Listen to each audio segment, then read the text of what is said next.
अस्सलामु अलैकुम dear students. 5 chapter पढ़े तक आज हम उठाएंगे सिक्स्थ वाला चैप्टर, फिफ्थ वाला चैप्टर, सिक्स्थ वाला चैप्टर। अगर पुरानी बुक है तो उस पर सिक्स्थ वाला चैप्टर और नई बुक है उस पर फिफ्थ वाला चैप्टर। तो उसका नाम है हमें lines and angles. Lines and angles, ठीक है। तो आज हम इंट्रोडक्शन देते हैं यहाँ पे।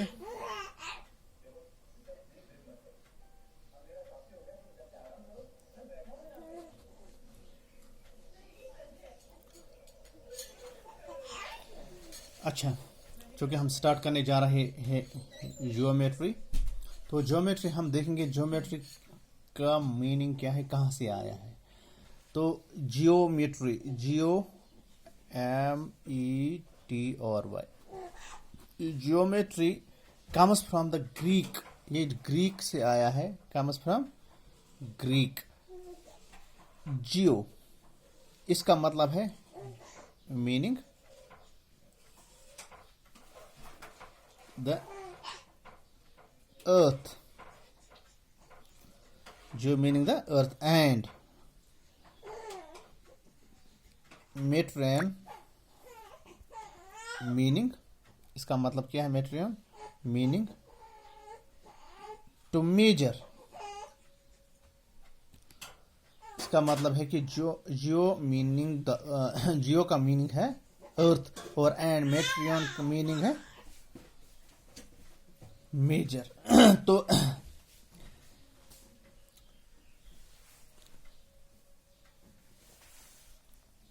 इसका मतलब है कि जियोमेट्री जो है ये हमें कहाँ, मतलब इसकी अपीयरेंस ऑरिजिनेटेड कहाँ है, ऑरिजिनेट हुआ है कि फ्रॉम द नीड का हमें जरूरत पड़ी थी जमीन को मतलब मेजर करने की, लैंड को मेजर करने की, ठीक है। ये जो ब्रांच है was studied in various forms from very ancient civilization. जो पुरानी सिविलाइजेशन है सबों ने इसको क्या किया, स्टडी किया। सबों ने इसको क्या किया, वेरियस फॉर्म्स में स्टडी किया। मगर बी इट इजिप्ट या बेबीलोन या चाइना या इंडिया या ग्रीस एटसेट्रा, इतनी भी सिविलाइजेशन थी, the people of these civilization faced several problems. जो बहुत सारी सिविलाइजेशन है, ये सिविलाइजेशन थी, सपोज ग्रीस थी, चाइना थी, इजिप्ट, बेबीलोन, ये सारे इन्होंने बहुत सारी मुश्किलात, इसमें प्रॉब्लम्स उनको आ गई कि डेवलपमेंट ऑफ ज्योमेट्री को डेवलप करने में इन वेरियस वेज में। ये यकीन किया जा रहा है, it is believe that the knowledge of geometry passed on from Egyptian to Greek. ये इजिप्ट से ग्रीक तक जाता है। ये जो इसकी हिस्ट्री है, इजिप्टियन टू ग्रीक, यहां से ग्रीक्स जो नॉलेज है इसकी पास ऑन हुई है। Who gave it systematic treatment, Greek mathematician, उसका एक ग्रीक मैथमेटिशियन था एक, उसका नाम था Thales, THALES, Thales. 640 BC to 6546 BC तक है। इज क्रेडिटेड, इसको क्रेडिट किया जा रहा है to with giving the first known proof. इसने नोन प्रूफ दिया ज्योमेट्री में थेल्स ने पहली बार। This proof was the statement of that, इसकी किसका प्रूफ था, स्टेटमेंट ये था कि सर्कल जो है, सपोज ये सर्कल है, अगर इसका डायमीटर हम लेंगे तो डायमीटर सर्कल को क्या करता है, बाइसेक्ट। बाइसेक्ट मीन्स दो बराबर हिस्से, ये एक पार्ट है, ये दूसरा पार्ट है। हम इन हिस्सों को क्या कहते हैं, सर्कल के जो दो पार्ट्स, इक्वल पार्ट्स होते हैं, एक ही पार्ट को क्या कहते हैं, हम कहते हैं इसको सेमी सर्कल। इसने इसके लिए पहला प्रूफ दिया। इसका स्टूडेंट एक था किसका, थेल्स का। One of the Thales most famous peoples was, इसका स्टूडेंट था पैथागोरस। पैथागोरस जो था वो था 572 BC में,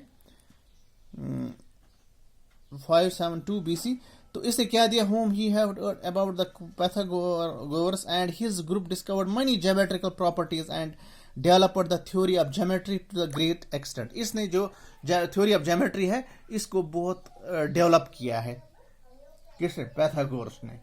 इसने हमारे पास हमें एक प्रूफ दिया था उसका, जो ट्रायंगल, राइट ट्रायंगल में हमें होता है, ये हाइपोटेन्यूज है, ये बेस है, और ये perpendicular, hypotenuse square equal to base square plus Pythagoras plus perpendicular square. ठीक है।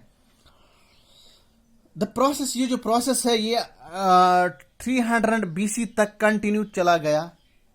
एट द टाइम इक्वल्ड एक मैथमेटिशियन था, a teacher of mathematics at Alexandria में था, teacher of mathematics Euclid EUCLID Euclid, ये था मैथमेटिशियन, टीचर ऑफ मैथमेटिक्स था at Alexandria in Egypt, collected all known work and arranged it in the famous, इसने इसको collect किया, तमाम geometry के जो इसने वर्क किया है उसको कलेक्ट किया, उनका नाम इसने दिया एलिमेंट्स। ही डिवाइडेड एलिमेंट्स, जो एलिमेंट्स इसने नाम दिया, उन एलिमेंट्स को इसने क्या किया? Divide into 13 chapters, THIRTEN, 13 chapters, 13 chapters में डिवाइड किया। हर एक चैप्टर का नाम है, each chapter is called book, उसका हर एक का नाम क्या दिया इसने? बुक दिया नाम। 13 चैप्टर्स इसने डेवलप किए, तो हर एक चैप्टर का नाम क्या रखा इसने? Book. These books influenced the whole world whole world in understanding the word geometry for generation to come. ये जो इसने बुक्स दिए, इनमें मतलब इससे मतलब पूरी दुनिया में कि एक तरह का हमें अंडरस्टैंडिंग मिल गई ज्योमेट्री समझने के लिए। Euclid's approach to geometry and shall try to link it with the process with the present day geometry. जो आज हमारे पास ज्योमेट्री है, तो ज्योमेट्री जो आज हमारे पास है, ये इसका मतलब इसमें भी हम यूज करते हैं। अब कितना टाइम हो गया इक्वल्स को, लेकिन हम भी आज भी वही यूज कर रहे हैं। तो इसने इतना काम किया है इस पे, ज्योमेट्री पे। अच्छा, इक्वल्स जो एलिमेंट्स है और generally regarded as forming the basis of geometry which in fact now known as Euclidean geometry. इसको हम इक्वल्ड इन जियोमेट्री कहते हैं। इसने जो डेवलप किया एलिमेंट्स, तो उनको हम इक्वल्ड जियोमेट्री का नाम देते हैं। The whole subject is based on establishing a small set of assumptions obvious universal truth. Universal truth भी हमें, सपोज ये यूनिवर्सल ट्रुथ है, ये जो एक पॉइंट है, यहां से कितनी लाइनें हम ड्रा कर सकते हैं? देखो 1 2 3 4, यहां से हम इन्फिनाइट लाइन ड्रा कर सकते। इसी तरह 2 पॉइंट्स के बीच में, 2 पॉइंट्स की मतलब थ्रू दीज 2 पॉइंट्स, 2 पॉइंट्स हमारे पास है, इनके थ्रू कितनी लाइनें जाएंगी? सिर्फ ओनली वन लाइन। ये यूनिवर्सल ट्रूथ है। ये भी इस पे क्या किया? एस्टैब्लिश किया। इस पे भी अपने ख्यालात जाहिर किए इसने अपनी बुक्स में, अपनी ज्योमेट्री में ये भी लाए हैं। These assumptions are called definitions. जो एजम्पशंस इसने दिए हैं उनको डेफिनेशंस कहते हैं। इससे बहुत सारी थ्योरमें, सीरीज ऑफ थ्योरम्स एंड उनके proofs based on these facts, suppose जो यूनिवर्सल ट्रूथ है उन पे लाया है। दीज एजम्पशंस, इन एजम्पशंस का नाम हम डेफिनेशंस देते हैं, पोस्टुलेट्स एंड कॉमन नोशंस देते हैं। पोस्टुलेट्स या कॉमन नोशंस देते हैं। द पोस्टुलेट्स और द एजम्पशंस, पोस्टुलेट्स जो होते हैं वो क्या होते हैं? The assumptions that were specific to the geometry, जो ज्योमेट्री के लिए क्या हमें थे? Specific. Common notion often called, ये जो कॉमन नोशन था इनमें, उनको हम कहते हैं एक्शियम्स। कॉमन नोशन, ये है कॉमन नोशन, कॉमन नोशन। ठीक है। On the other hand assumption is used throughout mathematics and are not specifically linked to geometry। फिर हम कल देखेंगे इसके जो इक्वल्स की जो डेफिनेशंस थी और इसके जो पोस्टुलेट्स थे वो क्या थे, वो किस पे बेस्ड थे। ये यूनिवर्सल ट्रुथ पे बेस्ड थे, बट इसने मतलब अपने पोस्टुलेट्स में क्या क्या चीज लाया वो हम कल देखेंगे इंशाल्लाह।